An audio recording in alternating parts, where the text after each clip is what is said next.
I don't know about you, but that looked like money. Hey, what's up, everybody? Welcome back to the channel. I am Jeremy, and it's another Monday Mail Day.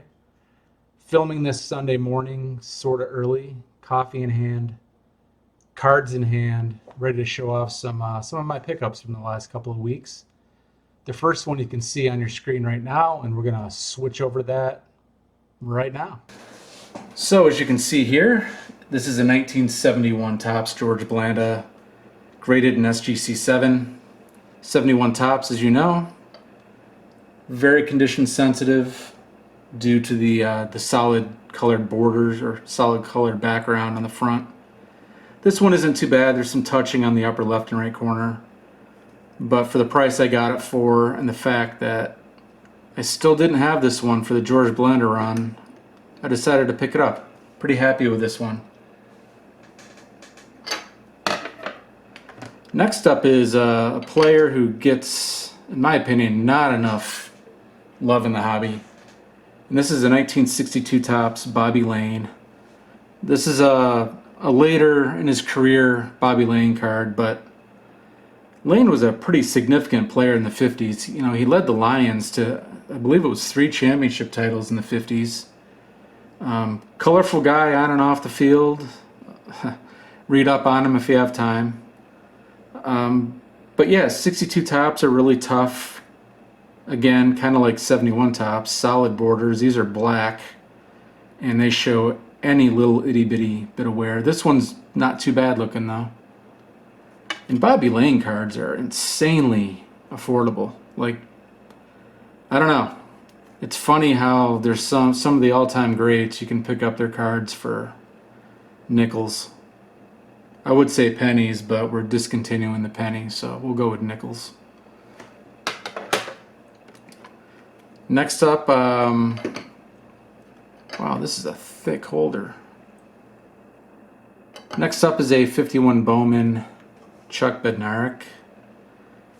I picked up a 50 Bowman before I picked this one up. This one isn't bad. It's got the little print mark on it right there,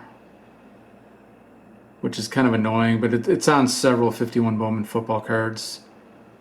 This one's graded a 4, but a really nice looking 4. Great color and registration. The photo is really, the art is really focused on here. None of the dreaded, off focus.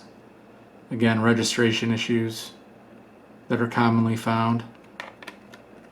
Bednarik is not exactly expensive, but he's not exactly cheap either. He's a very popular Philadelphia Eagle. Eagle fan base is huge. Kind of like not like the Packers or Cowboys, but it's pretty significant. So Bednarik cards tend to fetch decent money, especially his 48 leaf. Next up is a 1963 Topps Jim Brown, graded a PSA 5.5. Funny thing is, I've only owned 2 Jim Brown cards in my life, and they've both been 63 Topps.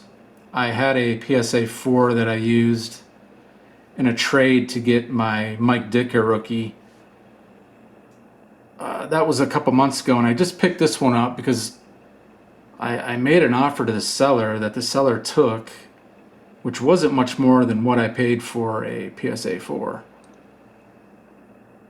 This one's really nice. It does have, the upper right corner kind of annoys me a little bit.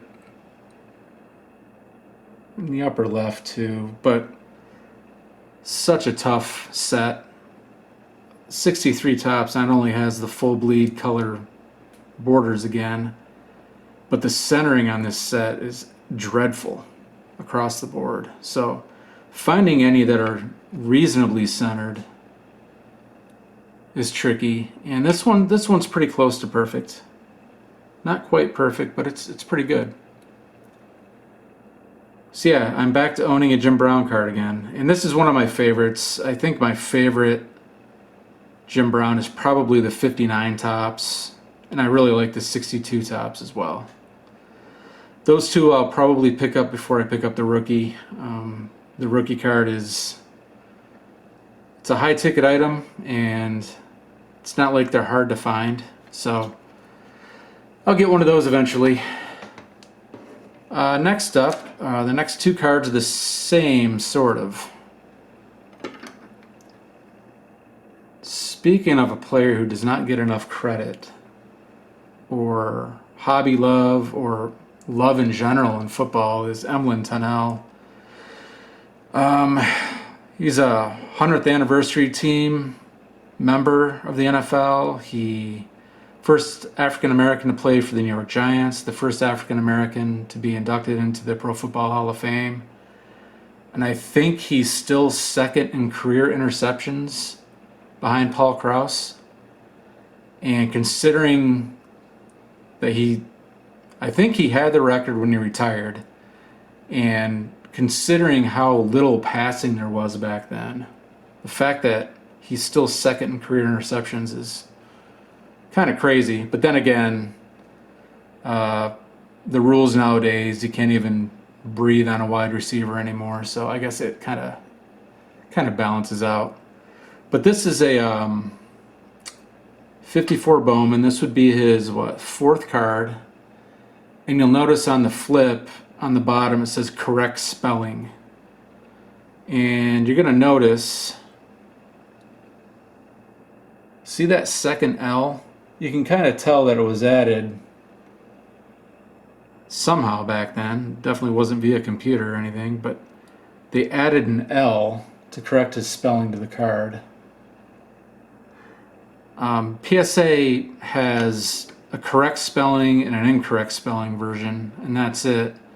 SGC actually has three. It has the error, which is the incorrect spelling, and then it has two different versions of this. One with I think they call it correct spacing, and one with wide spacing or something like that. That's on their old slabs. So if you ever look those up, you'll notice on the old SGC slabs that they actually go out of their way to tell you that the adding of the second L wasn't perfect either. They had to do it at least twice. So anyway, I thought this was a really nice PSA 3. It's funny, early Bowman cards and some Hall of Famers, outside of their rookie cards, they're not easy to find. And, I'm working on a couple player runs of, Tunnell being one of them, but a couple others that had rookies in the early 50s, and then finding their second and third year cards, not exactly easy to do. You can find them raw, but they're usually kind of beat up. So I thought this was a nice 3. I think I paid $12 for this, something like that. It wasn't expensive at all, and I think the eye appeal is better than a 3. Here's the back. They got the spelling right on the back. And then lastly, since I got the corrected version, there was a seller who listed this last week for $12, and I thought it looked really good. I don't normally buy a lot of raw cards off eBay because I can't do the smell test, I can't look at the surface, anything like that. But the title said, no creases, so I was able to look at the corners and all that. They're not perfect. There is some, and you're probably not going to be able to see this, but there's like some wax residue or something right here on the card that might be from the wax pack it was in.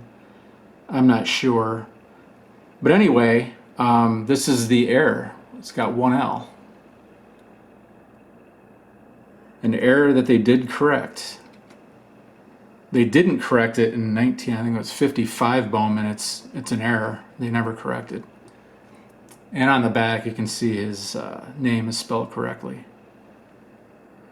But yeah, it's one of those error cards I didn't know about until, honestly, not that long ago. I started doing the Tunnell run, and then somebody had a graded copy of the error in like a 4, and it was a 3-figure card, and I said, well, I'm not going to do that. So when this one hit for 12 bucks last week, it looked really good. So I jumped on it. Whether or not I grade it, I don't know. I might just put it in a one touch or leave it in this card saver and call it good.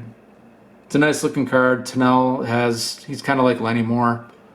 He has really good looking cards, good looking photos. And this one, he's carrying the night ball, the ball that they use at night. I always find that kind of funny. But yeah, those are my pickups for the week. Yeah, the cards like that, I like finding those, and that's an error that I didn't know existed, and it doesn't get talked about much. And I don't know, I think those are kind of neat, especially early 50s football cards of Hall of Famers. They don't pop up all the time either. They are out there, but yeah, kind of a fun little pickup. I'll put up the pop on this isn't too high either. I'll throw those numbers up on the screen with PSA and SGC. But yeah, those are my pickups for the week. I'm doing another video today, so you're gonna notice the same Smashing Pumpkins shirt and beat up hat in my next video, because it's not because I don't shower and change my clothes. It's because I'm banging out 2 videos today. And the video I'm working on later today, I'm doing a $500 budget on vintage football and how you could spread that out. It's not mainly, it's if you're looking at 1950s Hall of Fame rookie cards, how you could spend that $500. I thought it'd be kind of cool to throw something like that together for people thinking about getting in the hobby. People who might think football is expensive. It's not.